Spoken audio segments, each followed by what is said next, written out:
Otep, Otep, Otep, c'est Bertie le Kamit, l'imperturbable négro-thérapeute, défenseur des causes justes qui avancent malgré les vents contraires. En espérant que cette courte vidéo vous apportera un plus. Vie, force, santé à vous, plus de bénédictions ancestrales. C'est Mombeso Mbongon, bienvenue sur la page du porteur du message des ancêtres. Alors je vais me prononcer comme beaucoup de Camerounais, Congolais, d'Ivoiriens et autres, sur l'actualité, sur la sortie de Lady Ponce, qui d'ailleurs anime la toile depuis quelques jours. Ça concerne évidemment la présence, l'invitation de Fally à la cérémonie organisée par Camtel. Je suis moi-même panafricaniste. Ça ne me pose aucun problème qu'un enfant du Congo soit honoré au Cameroun, qu'un enfant ivoirien soit honoré au Cameroun ou qu'un Camerounais soit honoré au Zimbabwe. Ces gens ont travaillé ensemble depuis des décennies, hein. C'est pas ça le problème. La musique camerounaise, qui est la musique camerounaise que nous connaissons aujourd'hui, a subi une grosse influence d'ailleurs du Congo. Beaucoup de grands musiciens camerounais ont travaillé, ont appris au Congo. Que ce soit les musiciens, que ce soit même des arrangeurs et autres. On a beaucoup appris aussi du Nigeria. Certains pays aussi ont appris du Cameroun. C'est pas ça le problème. Le problème que Lady Ponce se pose est un problème très important. Très important. Et si à un moment on ne met pas ce genre de questions sur la table, ça veut dire que soit on n'est pas sérieux soi-même, soit il y a une hypocrisie quelque part. Je commence par la dame elle-même, hein, Lady Ponce. C'est une grande dame de la musique camerounaise. Elle n'est pas une légende au même titre que, je ne sais pas quelle grande dame on peut citer en Afrique. Mais dans son domaine, c'est une lionne indomptable du Bikutsi. Nous adorons sa façon de chanter, surtout aussi sa façon de danser, ses coups de rein et tout. Bon, voilà, on adore ce qu'elle fait. Hein. On encourage tout ce qu'elle fait. Mais il faut préciser qu'autrefois, et même encore, elle est toujours, c'est une sardinate. Il faut rapprocher qu'elle est une dame très proche du gouvernement qui opprime le peuple camerounais depuis aujourd'hui 41 ans. Je ne dis pas que il n'y a pas de... C'est le problème des sardinats qui pose le problème. Hein. Permettez-moi de me répéter. Dans nos propres familles, il y a des sardinats. Ce que je vais dire, c'est quoi? C'est que Lady, quelque part, on sent que elle se prononce ou parfois elle fait des choses parce que, bon, quelque part, ses intérêts immédiats sont touchés ou quelque part, elle n'a pas été invitée comme elle aurait souhaité. Elle a plein de trucs qu'elle fait à côté. Parfois, avec tous ces gens-là, elle ne dit pas grand-chose, elle ne se prononce pas. Ça, c'est quand ça l'arrange. D'un autre côté aussi, on a vu que c'est une dame, oui, de temps en temps qui se bat. Il y a eu des reproches, il y a eu des boycotts et plein de choses. Cette dame-là, oui, elle se bat beaucoup et elle fait pas mal de choses de temps en temps. Elle fait des sorties pour critiquer, parfois, voilà, pour demander au gouvernement de faire un peu plus, de se bouger sur certains plans. Donc, c'est une dame déjà qui, dans sa façon, observez très bien ces clashs qu'elle a avec beaucoup d'autres musiciens. Parfois, elle est jalousée, certes, mais aussi c'est une dame qui a des comportements parfois bizarres avec ses collègues. C'est pas pour rien que les collègues, beaucoup se plaignent de cette dame. Revenons sur l'affaire Fally Ipupa. Pour moi, Fally Ipupa honoré au Cameroun, ça ne me pose aucun problème. Ce que je vais dire ici, commençons par le commencement. Si la musique camerounaise a régressé, la musique camerounaise a chuté, c'est d'abord la première responsabilité. C'est l'État du Cameroun, le ministère de la Culture et autres, qui ne fait pas son travail. C'est l'État qui doit donner plus de moyens aux artistes, l'État doit donner plus de moyens aux producteurs, l'État doit encadrer le métier, l'État doit faire la promotion de la musique du terroir, doit protéger ses artistes, doit protéger sa culture. Ça demande que, voilà, qu'on encourage ces artistes, qu'on crée un véritable statut pour ces artistes, qu'on fasse des choses dans le sens de promouvoir la musique camerounaise d'abord sur l'ensemble du territoire. Je ne comprends pas comment au Cameroun, tu peux partir d'un point A à un point Z. Prenons sur 10 maisons ou 10 bars ou bien des coins où on anime. Tu vas passer ici, Fally Ipupa. Tu vas là-bas, Fally Ipupa. Si c'est pas le ndombolo, c'est le coupé décalé. Si c'est pas coupé décalé, c'est... De toute façon, c'est toujours les musiques étrangères. Voilà d'où commence le vrai problème. On a donné plus de possibilités, plus de visibilité aux artistes étrangers au Cameroun, en délaissant nos propres artistes. Ces artistes-là, leurs chansons ne passent pas, ne marchent pas forcément parce qu'ils sont trop talentueux. Mais c'est qu'une musique, même si elle est moyenne, on te joue la même musique dans les oreilles, on te rabâche ça tous les jours, tous les jours, tous les jours. Tu finis par adopter cette musique et même à célébrer cette musique, à croire qu'elle est véritablement bonne. Et voilà, tu commences à t'adapter et tu aimes ça, tu célèbres ça. Même si la musique camerounaise n'est pas bonne, moi j'aurais préféré qu'on fasse davantage la promotion, que l'État s'engage, que l'État trempe vraiment la main, mette la main dans la pâte pour faire la promotion de la musique camerounaise. Bikutsi, Makossa, Mangambe, je sais pas, Bensikin et tout ça, les Sewe et tous ces rythmes-là, la Siko et tout ça. C'est l'État qui doit faire son travail. On a connu une époque, bon, j'ai la chance d'avoir un certain âge, les jeunes de maintenant, ils ne vont pas comprendre. Raison pour laquelle quand je vais écouter la vraie musique, la bonne, j'écoute toujours les anciens. C'est justement parce que ces gens-là ont fait un travail formidable à l'époque. On peut refaire la même chose. Ce n'est pas le talent qui a disparu. Les talentueux artistes camerounais sont toujours là. Mais on ne fait pas assez leur promotion. Au profit de qui? Des artistes étrangers. Bon, votre Fally, hein, j'aime quelques de ses chansons, surtout ses premières chansons. Mais un mec comme ça qui tourne les reins comme une demoiselle et qui fait miaou dans ses sons, miaou, il a des trucs qui crient là comme le chat, je ne sais pas trop.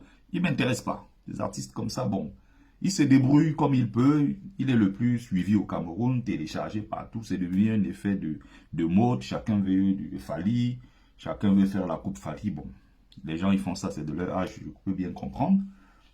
Mais moi, quand je veux, le drame en fait, c'est ça. C'est qu'on est passé de ce grand Cameroun-là, d'une époque où on avait des grands mélomanes. On est passé d'un peuple de mélomanes à un simple peuple de danseurs. C'est-à-dire à l'époque, on avait des gens non seulement qui savaient s'exprimer sur le plan scénique et tout, qui savaient danser, mais qui étaient des très grands mélomanes, qui savaient détecter c'était quoi la bonne musique. Ils avaient le flair. Les anciens savaient s'asseoir comme ça, écouter de la bonne musique. Ça n'a rien à voir avec la génération actuelle perdue, inculte, désinvolte, une génération un peu, voilà, égarée qui est dans... Quand je vois même souvent les gens de musique qu'ils écoutent, je me dis, waouh, qu'est-ce que tu écoutes dans ce qu'il est en train de chanter? Mais bon, on va dire que c'est de leur âge. Donc, Lady Ponce pose un problème très important. Les artistes, avant de célébrer d'autres artistes en France, en Angleterre, aux États-Unis, ils ont d'abord leur propre célébrité qu'ils ont célébrée d'abord dans leur propre pays, par leur propre peuple. Ils ont d'abord fait ce travail-là sur place.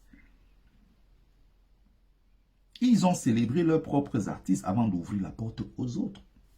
C'est ce que nous voulons au Cameroun. Les Congolais écoutent la rumba matin, midi et soir, dombolo et tout ça. C'est des rythmes musicaux congolais. Vous allez en Ouganda, c'est pareil. Vous allez au Zimbabwe, c'est pareil. Vous allez au Nigeria, ils ont la Naija. Matin, midi et soir, c'est ça. Vous allez au Maghreb, ils ont leur musique là, c'est ça. Vous allez au Sénégal, ils ont le Mbalak. Partout vous passez, c'est ça. Vous allez en Côte d'Ivoire, ils ont leur rythme. Mais pourquoi au Cameroun faut-il que matin, midi, soir, chaîne de radio, télévision, les Didier et tout ce que vous pouvez imaginer, dans toutes les fêtes chez nous, si ce n'est pas le Ndombolo, c'est du Fally, c'est du ceci. Tu peux aller, moi je suis même sur place ici, on a des amis congolais, moi je vais dans des fêtes des Congolais, je n'ai jamais entendu un seul artiste camerounais. Je n'ai jamais vu un DJ congolais mettre la musique de non. Non. Vous allez écouter les musiques congolaises du matin jusqu'au soir. Mais tu viens dans une fête camerounaise, tu as l'impression que... Mais là, on est en train d'assister à quoi? À une fête des Congolais. C'est Fally. Ils vont du côté de la Côte d'Ivoire, ils vont prendre les... Mais il y a aussi notre musique à promouvoir. Il y a notre musique à promouvoir. Et le Makossa, mais c'est du très grand. Le Bikutsi et tout ça, le Bensikin, tous ces rythmes-là, il faut faire le travail. Et les artistes camerounais aussi doivent se mettre au travail. Le peuple peut être moins exigeant. Parce que le peuple a besoin de se défouler, le peuple a besoin aussi d'écouter, le peuple a besoin... Mais c'est vous en tant que professionnel du domaine, c'est vous qui faites ce qu'on appelle les œuvres de l'esprit. C'est à vous de donner en quelque sorte le ton. C'est à vous d'habituer le peuple camerounais à la bonne musique en faisant le travail. Vous vous levez un matin, vous sortez les trucs de... Ils ont des rythmes bizarres ces derniers temps. Ils chantent tout et n'importe quoi. Mais le peuple s'adapte à ça parce que vous servez au peuple des conneries. Et ils adorent cette connerie-là. Bon, ils ont envie de se défouler, ils boivent. Et en plus, les gens stressent, le pays est pauvre, les gens souffrent. Parfois, ils ont besoin de ces moments-là. Et vous servez que de la merde. On a parfois besoin, on a envie de soutenir parce que c'est le 237. Mais la vérité aussi, c'est que les artistes ne travaillent pas assez. On est en train de dire, oui, Fally Ipupa dans un grand terrain de football au Cameroun. Soyons honnêtes pour reconnaître qu'aucun artiste camerounais ne peut remplir à lui seul une salle de fête au Cameroun. Je vais dire un terrain de football. Ce n'est pas possible. Qui va le faire? Petit Pays a dit qu'il voulait remplir le stade de Japoma. Si les sponsors et autres ne se sont pas proposés, les parrains ne sont pas venus de gauche à droite, c'est parce qu'ils savent que ça ne va pas le faire. Petit Pays, un terrain de 50 000 places, c'est pas sûr que Petit Pays puisse rassembler 15-20 000 personnes, c'est pas sûr. Il faut peut-être 10 artistes, 15 artistes camerounais pour remplir un terrain de football. Justement parce que vous ne travaillez pas. Mais ces mêmes artistes-là, parfois, un seul artiste remplit les salles de fête à l'étranger. Mais sur place au Cameroun, il y a un problème quelque part. Il y a un véritable problème et il faut voir ça. Il faut le régler. Soyons conscients de ce problème-là. Petit Pays ne peut pas. Tous ces artistes, les Bendeka, non, ces artistes-là, ils ne peuvent pas.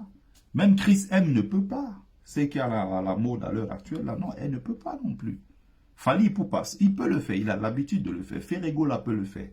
Les autres peuvent le faire. Mais au Cameroun, il y a qui? Justement parce que vous ne travaillez pas. Les artistes sont dans les Nganda à gauche, à droite. Ils sont devenus même des commentateurs sur Facebook, TikTok et autres.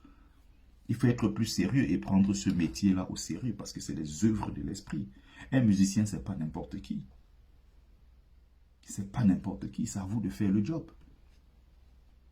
Bon, peut-être Lady voulait être aussi mise dans le lot et tout. J'ai appris qu'on a contacté Mundi. Vous ne pouvez pas demander au grand Petit Pays de venir jouer le rôle d'animateur de scène pour que Fally vienne chanter après. Respectez les gens. Respectez tous ces artistes-là. Ils ont fait leur temps, ils ont fait ce qu'il fallait faire. Si vous voulez les honorer, honorez-les. Moi, je suis pour que les mêmes 150 millions là, parce qu'on donne le cachet à quelqu'un comme Fally, 80 millions, et tout ce qui est autour, ça monte à 150 millions. Les 150 millions là, vous savez quoi? Camtel, prenez 10 artistes camerounais, vous leur donnez 15 millions, et ils vont faire le job. 10 artistes camerounais, 15 millions, ils vont faire le job. Les 15 millions là, il y a des artistes qui vont se construire maison avec. Il y a des artistes qui vont peut-être soigner leurs enfants, qui vont se soigner eux-mêmes. Il y a des artistes qui vont envoyer leurs enfants à l'école. Ils vont faire beaucoup de choses avec. Pourquoi? Parce que cet argent-là est important pour eux. Mais cet argent-là n'est pas important pour Fally Ipupa. Il va venir en jet privé, il dort dans les plus grands hôtels du monde. Fally Ipupa, ça, l'argent va se volatiliser comme ça. Ça ne va pas servir à grand-chose. Hein. Vous donnez 80 millions à Fally, vous croyez que vous donnez quoi à Fally? C'est pas grand-chose. Autre problème, je vois les gens sortir l'argument de oui, mais c'est parce que Fally Eto'o est champion, il joue partout, il gagne de l'argent. On a vu Rema Ligue des Champions, il est venu chanter à la remise du trophée du Ballon d'Or. Et toutes vos histoires que vous racontez, ça ne tient pas debout. Le Ballon d'Or, c'est une organisation privée, c'est pas l'État. Que Eto'o aille jouer en Russie pour l'enzyme Tashkala, c'est un club de football. Quelqu'un peut décider d'acheter Eto'o, lui donne 100 millions le mois, 200 millions, c'est son problème. Nous parlons de Camtel, qui est un bien public. Camtel, c'est l'argent de tous les Camerounais, c'est l'argent du contribuable camerounais. Ne mélangez pas les choses. Donc, nous avons un droit de regard, nous avons le droit de donner notre avis sur l'argent qui sort des caisses de notre État. Pourquoi cet argent qui sort des caisses là, on ne pouvait pas, par exemple, remettre ça à un Camerounais? C'est de ça qu'il s'agit. Si c'était peut-être maintenant à Freeland First Bank ou quelqu'un qui a, je ne sais pas, quelqu'un de privé qui organise son truc, ou MTN ou Orange. C'est des sociétés privées, ils font de leur argent ce qu'ils veulent. Mais la Camtel, c'est notre argent. Nous, on préfère qu'on donne cet argent-là à Lady Ponce, qui est notre soeur. Donner l'argent là à quelqu'un d'autre. Et même, on pouvait prendre un autre Africain. Il y a des artistes qui viennent d'ailleurs, qui peuvent. Il n'y a pas que Fali. Fali, c'est comme s'il a signé un contrat avec ces satanistes qui sont assis là-bas à Yaoundé et tout. Je ne sais pas. À chaque fois qu'il y a un bon jeton à prendre, c'est toujours Fali qui vient prendre. Il vient prendre, il tabasse ses 80 millions, il s'en va avec. La Cannes, c'était pareil. Il est venu la tabasser, il est parti. En retour, qu'est-ce qu'il fait? Il donne quoi aux Camerounais? En retour, qu'est-ce qu'il apporte? Quelle est la plus-value? Bon, il va faire ce qu'il a fait, il va encore repartir avec notre argent. Et on veut même empêcher les gens de donner leur avis. Non, en tant que Camerounais, on a le droit de dire ce qui ne nous arrange pas. Donc tout ça fonctionne, ça arrive chez nous. Pourquoi? Parce qu'on est dans le Bahat. On est dans un peuple, les musiciens même déjà entre eux se détestent. Depuis combien d'années ils n'arrivent pas à avoir un statut? C'est des mendiants tous ces gens. Ils sont dans la mendicité. Regardez Elvis Kemayo qu'on a invité récemment au Bami Pawa ici. On était là et tout, on s'est dit, bon, regardez, le 6 novembre, il a allé chanter, 6 novembre, l'accession de Paul Biya. Une date maudite au Cameroun, il a allé chanter là-bas. C'est ce que j'ai appris, hein. Je ne sais pas si c'est vrai ou c'est faux, mais il a allé chanter là-bas. Soutenir un régime comme celui-là, qui tue les Camerounais. Ils vont chanter là-bas pour avoir quel cachet? Ils vont soutenir la dictature. Tous ces gens-là vont chanter dans ces bois avec Paul Biya, avec le régime en place qui opprime, qui a serré, qui étrangle le peuple camerounais. C'est de ça qu'il est question. Moi, je donnais juste mon avis sur cette question-là parce que depuis un moment, non, il y a des Camerounais. Donnez la chance aussi aux gens de chez nous. Il n'y a pas que les Fali, il n'y a pas que non. Il doit avoir ce qu'on appelle d'abord la préférence nationale. De temps en temps, on ouvre la porte aux autres parce qu'on est en Afrique. On est entre nous. Ça ne dérange pas. Fali est chez lui au Cameroun. Mais aussi qu'on ouvre la porte à Petit Pays et d'autres artistes, à Lady Ponce au Congo. Qu'on ouvre la porte à nos artistes aussi à l'étranger. Mais que les artistes camerounais aussi se mettent au travail. Qu'ils se mettent au travail. Et qu'ils arrêtent le bahat entre eux. Si ça ne fonctionne pas, c'est parce qu'il y a trop de bahat entre ces artistes-là d'abord. Qu'on invite notre Longuet partout au Congo, en Côte d'Ivoire, qu'il aille aussi là-bas pointer et qu'on lui déroule vraiment le tapis rouge. Que ce ne soit pas toujours là, nous là, à prendre notre argent, au lieu de donner à nos frères, on donne aux autres qui parfois se foutent de nos gueules. Merci, c'était ma petite contribution au TEP.